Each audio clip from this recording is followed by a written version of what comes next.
Hi, I'm Renee Smith. And I'm Tammy Fellers, and we're math consultants at ESDAC in Hutchinson, Kansas.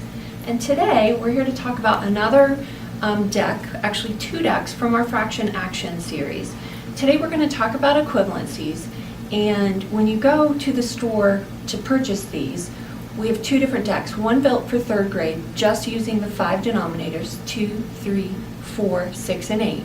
And then we also have the deck built for the 4th through 6th grade, which keeps those denominators, adds in the 5, the 10, and the 12. And we also, in that deck, include the decimal fractions as well. So we kind of cover all the bases for the different representations of fractions in those grades. Many, many ways to use this deck of cards because we've used multiple representation. We've used the area model, number line, sets representation, as well as the numeral fraction, as well as the decimal fraction. The decimal fraction. So there's lots and lots of things you can do with this deck. So we're going to just show you 3 different ways today. And as always, those 3 ways and several others are included in the task sheet that we provide. So go crazy, use your imagination. So Tammy, the first way we're going to do this today is we're going to use 6 cards, and we're going to pick equivalencies. So as you look at this set of 6, your task is to pick 2 of them that would represent the same fraction amount. Okay.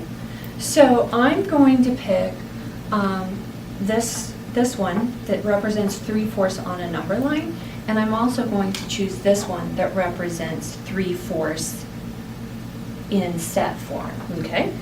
So I'll take a turn, and I'm going to choose the area model for 2/3 and the set model for 2/3. Perfect. So that would be an activity you could do with students. Don't forget to have a high quality student accountability sheet.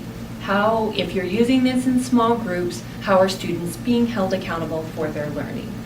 Another activity that you might do with students is to, again, you hand select those cards that you want in the set, but ask them to put cards in order from least to greatest. When we're talking about third graders, they're supposed to be able to do that with the unit fraction based on those 5 denominators.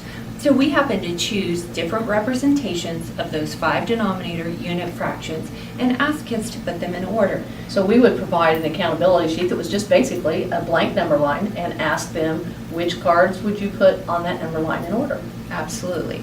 And so we've chosen, I think that this one is the smallest. It's 1/8. Okay.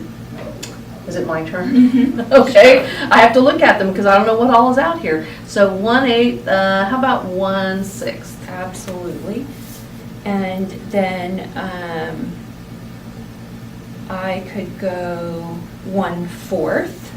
Oh, but that doesn't look like 1/4, so they'd have to think about that one. They would have to divide it differently because it's actually representing 2/8. Absolutely. So they'd have to think about that. You did 1/4, so I'm going to do 1/3. Again, it's represented as the fraction 2/6, so they're going to have to think about how they would change that to a unit fraction. And then I'll choose the last one, which is 1/2, and it's again the set model, and it's represented as 4/8. One thing you might think about is the first time you do this with students, don't ask them to simplify those fractions, really just give them the unit fraction as the unit fraction as they practice that. And our last activity here, Renee, is I'm going to ask you to draw 2 cards. Okay. Just pick 2 of those, any 2. Any 2? Okay, I'm going to take those 2. And the 2 cards you've chosen, is the sum of those less than 1 or greater than 1? So again, we're talking about this. This can even be a 4th grade activity because we don't need them to actually add them up. Right.